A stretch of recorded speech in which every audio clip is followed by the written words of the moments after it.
Alright, so here's everything that came out the bag at Goodwill. So as you can tell, they're all early 2000s and late 90s, and there's also a couple of finds from the 80s here. So we're going to review them one by one, which is probably going to take a while. So let's get started. So this one kind of reminds me of that old Accelerators cartoon, which came out in the early 2000s. I don't know if any of you remember it, but I'm pretty sure I'm pretty fond of it. King came out in 2006. Sorry, I'm probably getting that mixed with Cars. Or either that or came out in like 2003, but it exists. It's like a 3D animation. But anyways, I think it was like a different livery, but I'm pretty sure this car was in the Accelerators, so I forgot which character drove it. Either that or I'm just remembering it wrong. Okay, so this one's actually pretty interesting. This is a 2001 model of a Saleen S7. So what I've always loved about Saleens, what I've always learned growing up is that I'm pretty sure they were always built here in Texas, just like Hennessy was. Don't get mixed up with the liquor brand. There's also an automotive brand called Hennessy, which is pretty funny to get them mixed up if you ask me. But that's the one thing I've always remembered about Saleen is that they were always built in my home state. Besides, if it is true and I am correct, it's nice to have a supercar with Texan heritage, you know? Okay, so this one suffered some trauma because some of it is kind of pink and red because I think some kid took a marker on it. But I tried using a pencil eraser to remove as much as I could. It doesn't look as bad on camera, but trust me, it looks a lot worse in person. But I've been trying to fix it. I think I failed, as you can tell, but still, it's still nice to have an old Cadillac Escalade. It's not that old though. I think it's like a 2007. My mom had a 2008 Chevy Tahoe, which looked a lot like these because I think they were built on the same exact platform. Oh well, that's General Motors for you. This one's called the Switchback. I have no clue what this is, but it looks like a mixture of a modern vehicle and a classic because in the front, it actually looks, you know, something like from the 60s, but from the back, it looks a lot modern. Kind of reminds me of those Australian Utes from the 2010s. But the front just looks too antique.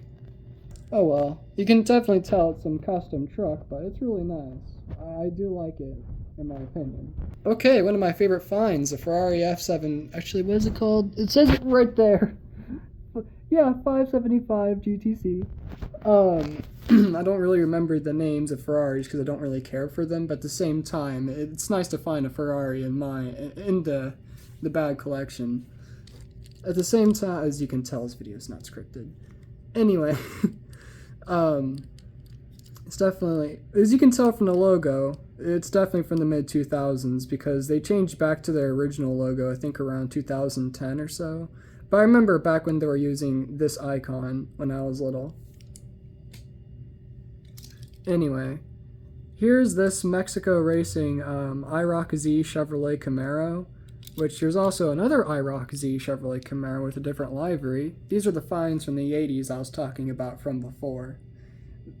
I'm really glad to have, finds from the 80s that are actually in such good condition, because not only are those hard to find, but I think I don't have those in my collection before. I know I have a Matchbox from the 80s, but that's a Matchbox, not a Hot Wheel. Speaking of Matchbox, here's a Matchbox. I think this is a Porsche 911, definitely a coupe. It's also a convertible. Hey, it's a four-seater. I used to have a Hot Wheel that was like this, but it was not a convertible, and the front is completely chipped. This is the one I was talking about. As you can tell, it's been through a lot. That's because I had this since I was a toddler. See? The same icon they were using during the mid-2000s. All this will be for a future video. Alright, so there's also this Chinese company called Maihatsu, which makes these cheaper 1/64 scale die-cast cards, which is a fancy word for all these bastards. So they're always cheaper, but the Maihatsu design was kind of the more expensive type. But this is a Maihatsu design Chevrolet Monte Carlo, I think it's in 1987. I've always loved this generation of the Monte Carlo, and you can tell it is nice as fuck. even the paint, like, they did really good on this. It even has rubber tires. Those are some fat fucking tires. Oh my god. Alright, Dodge Charger Daytona. Lovely, one of my favorites. It's a little tuned out, as you can tell, but still love it. Oh, I could never understand that spoiler. I never could. Alright, this would be pretty cool for the Batman fans. Gotham City styled. It's a fictional one. I think I have another truck just like this, but it's a SWAT truck. But I think it was just called the Armored Truck. But this is something Hot Wheels usually used to do back in the 2000s and the 90s. But these have a mid 2010 styled rims, so this is a lot more recent. Never mind, it has the mid 2000s icon. All right, 67 Chevrolet Camaro RS convertible. This is fucking cool. I like the livery too. I mean, I don't think about the yellow, but I'm talking about the stickers or the tampos. That's what people call it now. Usually called it decals, but oh well. Alright, 1970 Dodge Challenger. Could never understand the flame decals. I used to have one just like this when I was little. Glad I found one again in better condition at Goodwill. Huh. That's one of the things I liked about Goodwill, or getting finds from Goodwill. I come across finds I used to have when I was little that are in much better condition, and it's just an absolute time capsule, and nostalgia just hits. Alright, Dodge Racing Stock Car. It has a 90s body style to it. I remember when the race cars in NASCAR looked like that. They have a much modern design now. But it's very nostalgic to see, very retro. I do like this. Oh well. Basic stock car. Okay, here's a couple of 57 Chevy Bel Airs. We have this one that's convertible and completely silver. Even has Goodyear tires on it. Try to get y'all to see that. Which, I like that design. I wonder if this was a treasure hunt, which are like those rare finds that you would find with the rubber tires and anything like that. But the tires are not rubber, but they are branded, so I just wonder if it's a treasure hunt or not. Anyways, here's another Monte Carlo. Not Monte Carlo, damn it. Here's another Bel Air. I think this is what... Elder Brock, something like that. This was I think this is like branded Vic. Huh. It has a mid 2000s icon on it too, as you can tell right there. I'm not really that big on classic racing history, but I'm pretty sure this is based on something real. I just have a feeling. Alright, an old classic Ford panel van. So the funny thing is, I actually super glued the hood because it kept coming off as I was pushing it forward. It was originally openable, but since it was kind of loose and broken, I just super glued it shut completely. Kind of said fuck it. Alright, so we got a couple first gen Chevrolet Camaros. I think these are also 67s, just like that one convertible we just saw. But the thing that I like about these are both their hoods are openable. That one stays up. This one doesn't. And here's an old Corvette convertible with the questionable livery. For those who don't know what a livery is, it's basically like the stickers on the car. I don't know if I already explained this before in the video. Okay, so we have this donked out ass 1980s Chevrolet Monte Carlo. So for those that don't know what donk is, it's this ghetto style where people would just put big ass rims on their cars with little ass rubber band tires. I could never understand it, but they think it looks cool for some reason, but it looks completely ridiculous. And yes, people actually do this in the real automotive world. People actually do this, and I could never understand it. This poor Monte Carlo, man. Funny thing is, I actually have one of these from my childhood collection. It's just in a lot worse condition. I don't know what the Hot Wheels did to this F-150, but I am not fucking reviewing it. Huh, see-through Scion XP. That's cool. Don't know much about Scion. Never cared for them. I think it was created by Toyota? Could be wrong. Or was it created by Nissan? Fuck, I forgot. Either way, I know this is a Scion XP. Alright, so here we got a couple Chevy Impalas. I think it has that crazy taxi library, which is awesome.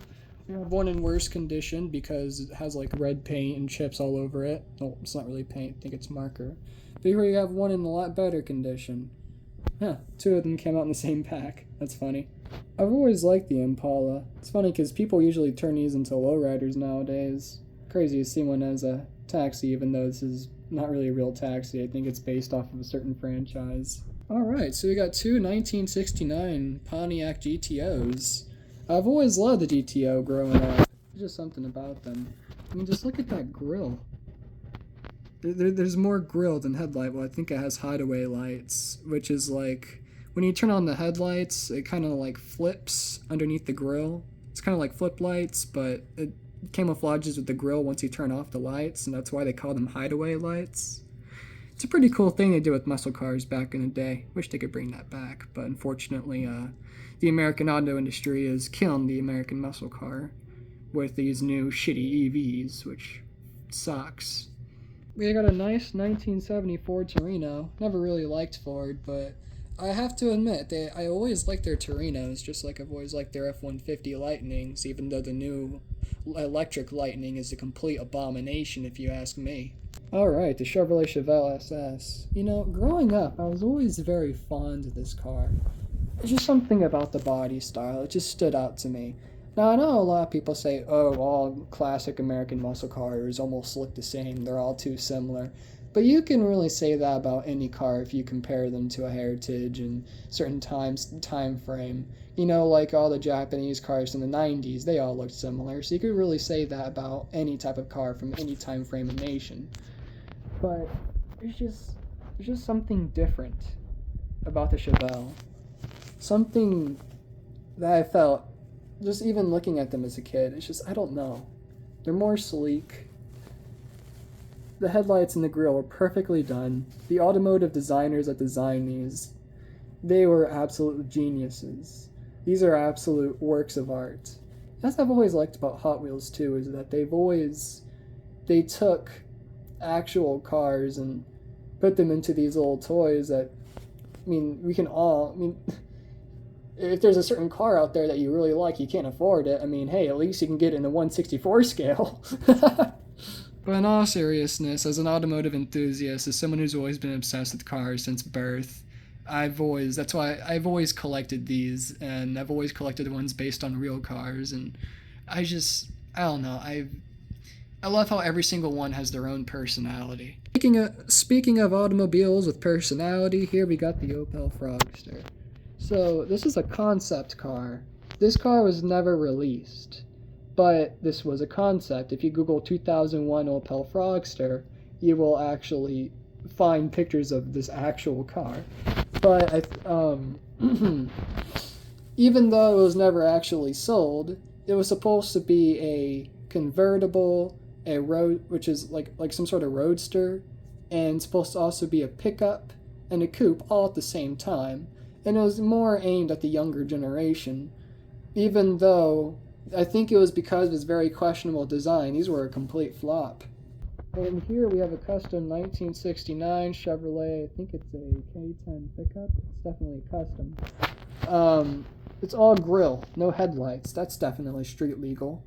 Hey, look, you got another GTO by Pontiac. I think it's a GTO. I think this is a later gen. Or it could be earlier. I don't know. Actually, no, I think this is the one from the 60s. But yeah, this is also a GTO. Yeah, that's correct. Questionable stripes, but I like it. Let me see if it has that mid-2000s icon on it.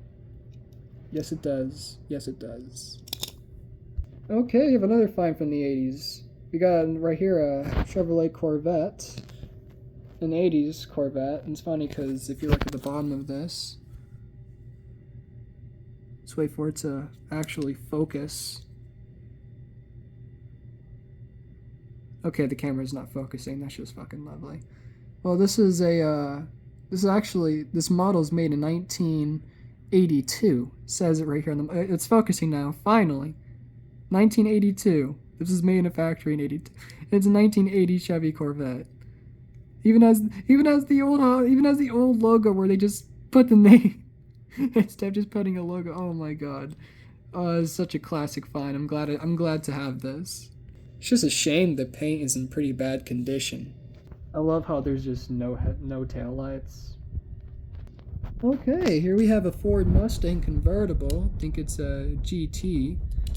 Um, never really.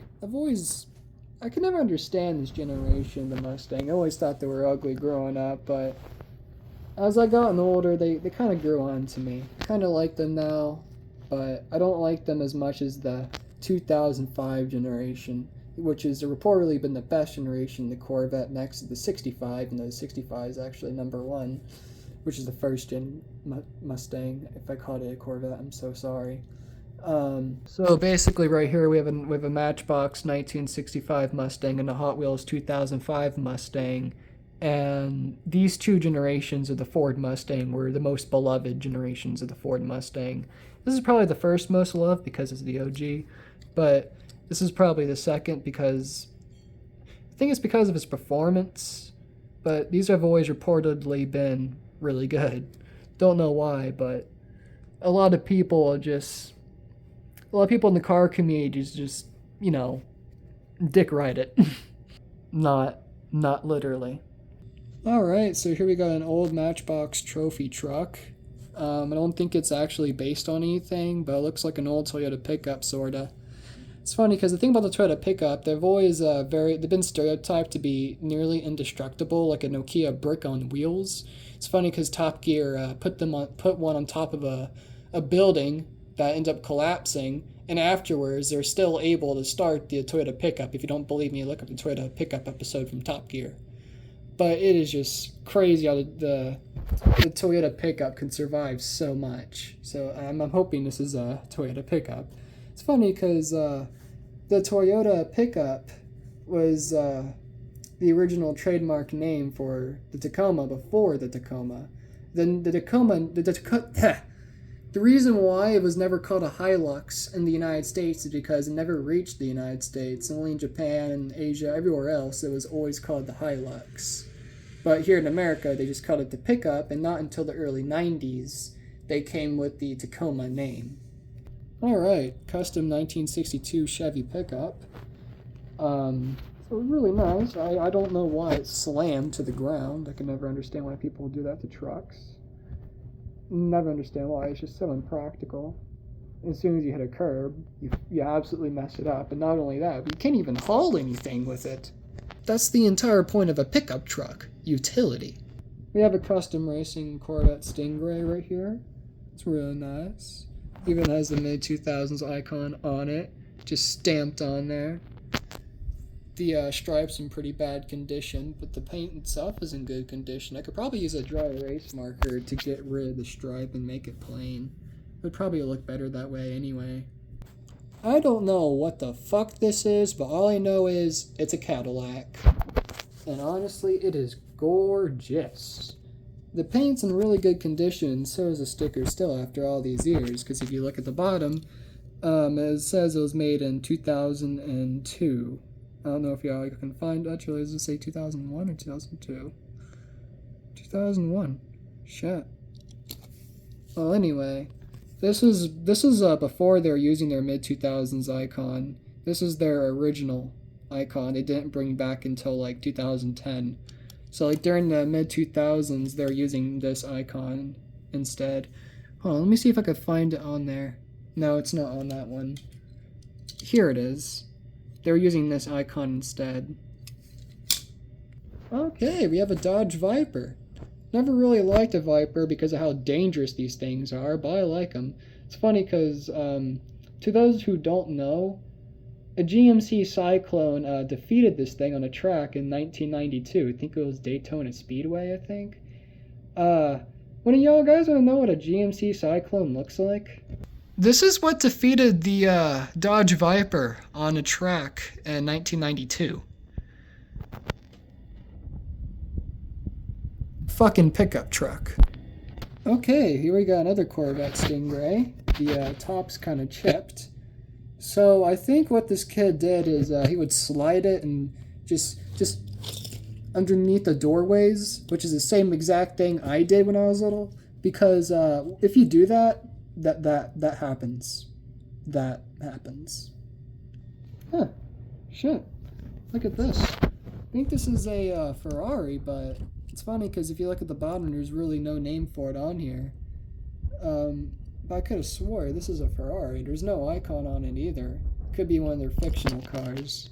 But at the same time, it's crazy to actually see a fictional car this realistic done by Hot Wheels. And I don't even know what the fuck this thing is. Alright, well that about wraps up the video. This is a fuckload to my to my collection. Even though even though I know damn well I collect too much, that's because I've been collecting since I was a kid. And not only that, but I've always found a loophole where you could just get a crap ton of them for a cheaper price at Goodwill. It's a perfect loophole. But not only that, but if you spend years just buying $1 cars every now and then, you're going to end up having a massive collection. And I'm going to wrap this video up with something I found at Target the other day. This little Mitsubishi Pajero. I've been looking for this bastard since January. I am so glad to have found it. It is already my favorite in my entire collection.